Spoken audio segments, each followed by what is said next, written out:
Kiai Haji Madudin Usman meluruskan Ustadz Abdul Somad tidak percaya Habib, tidak percaya Islam. Waduh, segitunya. Kita lihat dulu videonya. Sekarang ada kecenderungan orang yang menolak Habib. Gimana ceritanya, Ustaz? Mungkin kasih sedikit pandangan, Ustaz. Pertama menolak Habib, nantilah lama menolak Islam. Betul. Ya. Ujung-ujungnya tuh ya ke sana. Maka ibarat makan bubur panas. Ya. Bubur panas itu dia tidak langsung dari tengah karena panas, pinggir-pinggirnya dulu. Iya, menolak.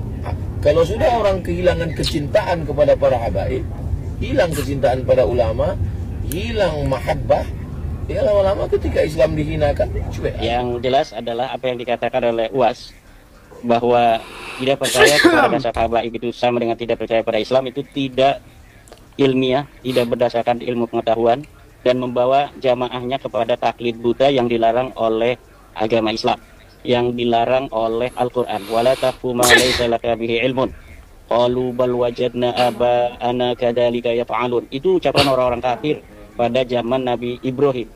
Ketika Nabi Ibrahim memberikan dalil-dalil kuat tentang Allah itu sebagai Tuhan, mereka dilarang oleh Nabi Ibrahim untuk menyembah patung.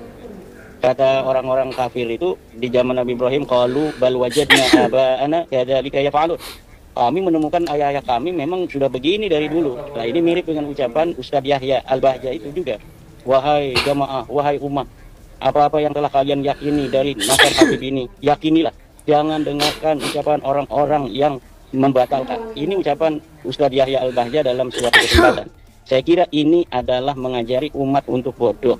Jamaahnya itu ditutup untuk berpikir secara ilmiah, berpikir secara kritis, standar santri-santri NU. Saya begitu aja. Mereka tidak mau menjadikan jamaah mereka kritis standar santri-santri Nahdlatul Ulama, karena memang mereka bukanlah fungsionaris, pejuang-pejuang ajaran Wali Songo, ajaran Nahdlatul Ulama.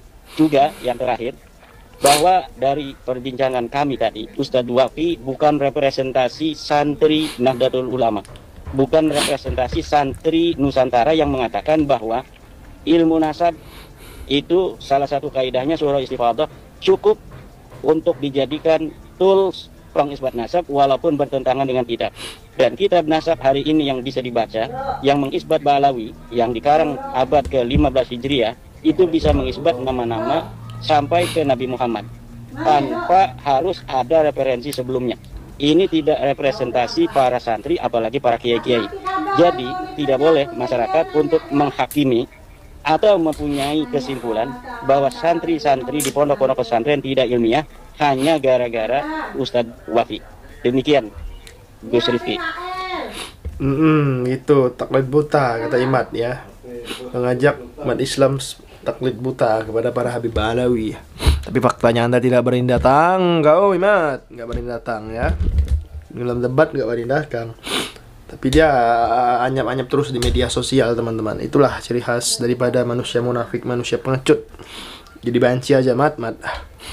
Lanjut, next. Perjuangan Wali Songo Indonesia Solo Raya menyala. Laskar Sabilillah siap bela ulama. Kiai Pribumi Nusantara. Waduh, baret merah guys ya. Ormas-ormas seperti ini.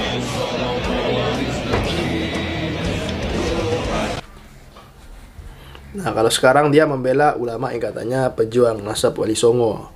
Tapi kalau udah kelar dia tugasnya sama seperti ormas-ormas lain, GRIP dan Pemuda Pancasila ya. Ujung-ujungnya cari makan gratis. Seperti itu, teman-teman. Syekh Sawaf, penyair ulung di Hadramaut, mengatakan bahwasanya idza baghat ilmul akhbar, jika menginginkan sebuah kabar, ja'an Nabi wastidal. Maka Nabi SAW Nabi wastidal, Nabi datang ke tempat Syekh Sultanah. Zahir tasyuful absar, secara nyata yaitu yaqadul zahir, secara nyata bisa dimandang oleh mata. Ya, seperti orang-orang yang tidak percaya dengan karomah ya. Mungkin gak bakal percaya sama karomah. Seperti itulah. Padahal udah ada riwayatnya di dalam sebuah kitab. Ya teman-teman. Tapi mereka nggak bakalan percaya akan hal itu. Lanjut. Assalamualaikum warahmatullahi wabarakatuh. Saya Abi Khalil, Ketua Umum Laskar Fisabilillah Gentar Bumi Indonesia mendorong kepada aparat penegak hukum, khususnya kepada Bapak Gubernur kita, Kang Deddy Mulyadi, agar segera mengaudit mantan Bupati Sukabumi, yaitu Bapak Marwan Hamami, dan orang-orang yang terlibat di dalamnya terkait beberapa pembangunan di Kabupaten Sukabumi yang mangkrak.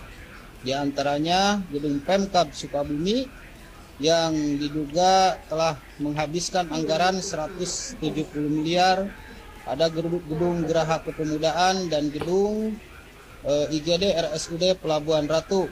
Jangan sampai KPH terkesan lambat atau terkesan ada pembiaran dalam menyikapi bangunan-bangunan tersebut, karena itu jelas sangat merugikan negara.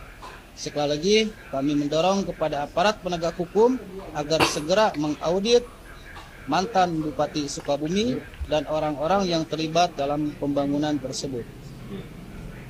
Gila sih teman-teman. Ini bangunannya ya. Lagi-lagi bangunan mewah warisan mantan Bupati Sukabumi Marwan Hamami ini terbengkalai. Sebelumnya gedung Pemkab 6 lantai senilai 170 miliar, Geraha Kepemudaan senilai 12 miliar, bangunan IGD RSUD Pelabuhan Ratu senilai 11 miliar, diketahui mangkrak dan terbengkalai hingga mirip rumah hantu. Kini, dua gedung yang terletak di samping kantor Kecamatan Pelabuhan Ratu, tepatnya di Desa Citepus, kembali menggemparkan media sosial. Bagaimana tidak, gedung 3 lantai bernilai miliaran yang diresmikan pada 27 September 2023, itu kini lagi-lagi terbengkalai. Di samping gedung tersebut, terdapat juga gedung yang mirip rumah hantu, yaitu Gedung Pusat Informasi Geologi. Bahkan, halaman gedung tersebut mirip tempat penggembalaan kambing dan terdapat beberapa ekor kambing yang sedang mencari makan. Gila, pejabat korupsi. Dibangun tapi tidak tidak berjalan ya teman-teman. Jadi uangnya hanya untuk memperkaya diri sendiri seperti itu. Ini sih pusat rehabilitasi kambing yang ada ya teman-teman. Ya semoga aja Kang Deddy Mulyadi turun tangan ya teman-teman untuk menangkap para koruptor seperti ini. Ngeri sih. Sekian video kali ini, jangan lupa subscribe MPH Channel. Terima kasih. Assalamualaikum.